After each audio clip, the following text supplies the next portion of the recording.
Olá, meu amigo, olá, minha amiga, como é que vocês estão? Sejam bem-vindos a mais um episódio onde estudamos o Livro dos Médiuns, um verdadeiro manual de comunicação entre os vivos deste plano e os vivos dos outros planos.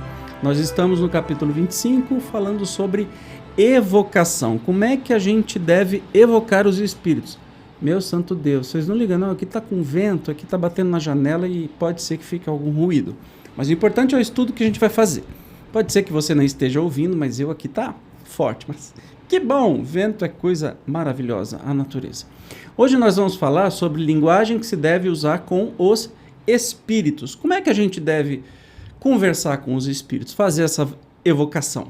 Então, vamos sem demora ao texto de hoje. O grau de superioridade ou inferioridade dos espíritos indica naturalmente em que tom convence lhes fale. É evidente que, quanto mais elevados eles sejam, tanto mais direito têm ao nosso respeito, às nossas atenções e à nossa submissão. Não lhes devemos demonstrar menos deferência do que lhes demonstraríamos, embora por outros motivos, se estivessem vivos na Terra, levaríamos em consideração a categoria e a posição social deles. No mundo dos espíritos, o nosso respeito tem que ser motivado pela superioridade moral de que desfrutam. A própria elevação que possuem os coloca acima das puerilidades das nossas fórmulas bajulatórias. Não é com palavras que se lhes pode captar a benevolência, mas pela sinceridade dos sentimentos. Seria, pois, ridículo estarmos a dar-lhes os títulos que os nossos usos consagram para a distinção das categorias, e que porventura eles lisonjeariam a vaidade. Quando vivos, se são realmente superiores, não somente nenhuma importância dão a esses títulos, como até lhes desagrada que os empreguemos. Um bom pensamento lhes é mais agradável do que os mais elogiosos epítetos. Se assim não fosse, eles não estariam acima da humanidade. Então vamos começar por como é que a gente evoca os espíritos superiores ou espíritos mais felizes ou, enfim, homens que foram muito superiores aqui na Terra. Do mesmo jeito que a gente faria se fosse pessoalmente. Com a diferença que no mundo espiritual os títulos e os puxa-sacos não têm vez. Quanto mais superior o espírito, mais a evocação tem que ser pura, direto do coração. É isso que eles vão responder. Não é com puxa-saquismo. Ó, querido e venerado apóstolo dos mártires, blá, blá, blá, vossa senhoria, blá, blá, blá. Isso é puxa-saco.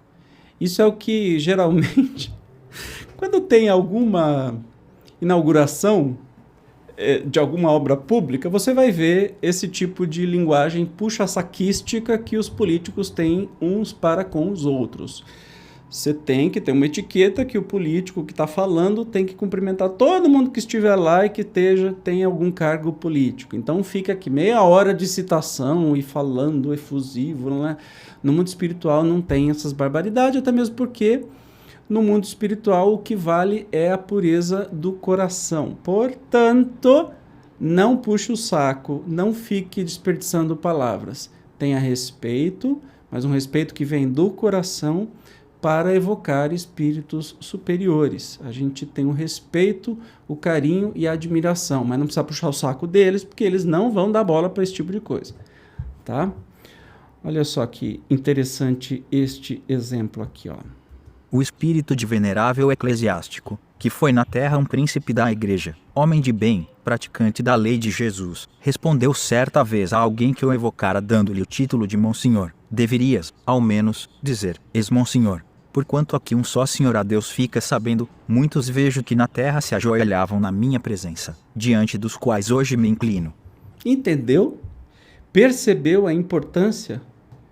No mundo espiritual não tem esconderijo. Nosso corpo físico é o nosso esconderijo, que a gente pode falar uma coisa e sentir outra. No mundo espiritual não tem isso. E os espíritos realmente superiores, eles odeiam não, porque espírito superior não odeia nada, mas assim, não dão bola para bajulações e, por vezes, como aqui, até repreendeu porque chamou de Monsenhor. Ele disse, devia me chamar de ex-Monsenhor, porque aqui só tem um senhor que é Deus.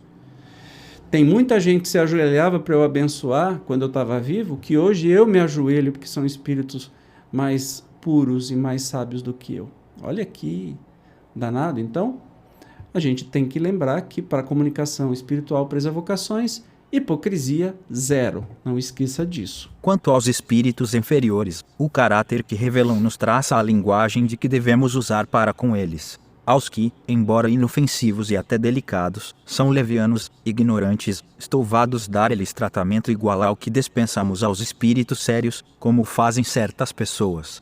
O mesmo fora que nos inclinarmos diante de um colegial ou diante de um asno que trouxesse barrete de doutor. Tom de familiaridade não seria descabido entre eles, que por isso não se formalizam, ao contrário, acolhem-no de muita boa vontade. Entre os espíritos inferiores, muitos aqui são infelizes quaisquer que sejam as faltas que estejam espiando. Seus sofrimentos constituem títulos tanto maiores à nossa comiseração, quanto é certo que ninguém pode lisonjear. Se de ali não caberem estas palavras do Cristo, atire a primeira pedra aquele que estiver sem pecado. A benignidade que lhe testemunhemos representa para eles um alívio. Em falta de simpatia, precisam encontrar em nós a indulgência que desejaríamos tivessem conosco. Olha só, a conversa depende de quem você está conversando, certo? Então, primeiro, o amor, a humildade, o respeito tem que ser dedicado a todos os evocados, espíritos felizes ou infelizes. Conforme a conversa vai evoluindo, você vai perceber que, naturalmente, a conversa e as respostas de um espírito evoluído, feliz, são mais rebuscadas, são mais abertas à humanidade, são mais cheias de amor, são mais significativas. Então, você vai conversar com uma pessoa, você conversa com aquela pessoa de acordo com o papo que está rolando, entende? Não é a mesma coisa você conversar com uma pessoa bondosa, caridosa, que tem um conhecimento de mundo muito bacana, e conversar com uma pessoa que você sabe que é infeliz, ou é perverso, ou que é mau. Você não vai entrar com essa inocência, não vai desrespeitá-los de jeito nenhum, mas também vai estar sempre com o pé atrás das respostas, e o rumo que essa conversa toma é totalmente diferente. Deu para entender isso, né? Porque é bem claro aqui. Os espíritos que revelam a sua inferioridade pelo cinismo da linguagem, pelas mentiras, pela baixeza dos sentimentos, pela perfídia dos conselhos, são, indubitavelmente, menos dignos do nosso interesse do que aqueles cujas palavras atestam seu arrependimento. Mas, pelo menos, devemos-lhes a piedade que nos inspiram os maiores criminosos. E o meio de os reconduzirmos ao silêncio consiste em nos mostrarmos superiores a eles, que não confiam senão nas pessoas de quem julgam nada terem que temer, porquanto os espíritos perversos sentem que os homens de bem, como os espíritos elevados, são seus superiores.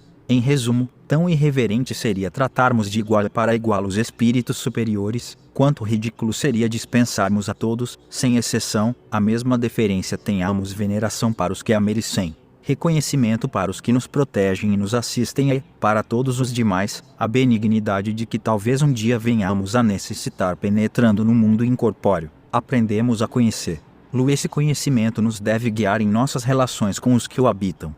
Os antigos, na sua ignorância, levantaram-lhes altares. Para nós, eles são apenas criaturas mais ou menos perfeitas, e altares só a Deus se levantam. Nossa, sensacional, né? Eu acho que é muito prático assim. Olha o resumo, eu vou falar de novo. Seria irreverente tratar espíritos superiores como se fosse da nossa turma de igual para igual. Aqui, no planeta Terra, você não faz isso. Você vai conversar com uma pessoa que é uma personalidade erudita, super respeitada, pessoa de bom caráter, boa. Para e pensa, você vai falar com uma irmã Dulce da vida, e tantos outros que tem. Você vai tratar a irmã Dulce como se fosse sua colega de trabalho? Não, né? Aí você vai falar, tá falando assim, seria ridículo dispensarmos a todos a mesma deferência, né? Que a gente tenha veneração para quem tem reconhecimento, né? Que nos protege, nos assistem, e para todos os demais, independente do grau de infelicidade, de mentira, de falsidade, de maldade, benignidade, que talvez um dia a gente vá precisar. Ou seja, amor, carinho, respeito, né? E conduzir a conversa de acordo com o que rolar no papo de uma maneira. Às vezes, e eu vi isso muitas vezes nos trabalhos mediúnicos, que o orientador ou doutrinador, eu acho essa palavra meio estranha, mas aquele que está conversando com o espírito, às vezes tem que ser enérgico com o espírito, até para o bem dele. Enérgico não significa ser grosso ou se achar superior e mandar alguma coisa.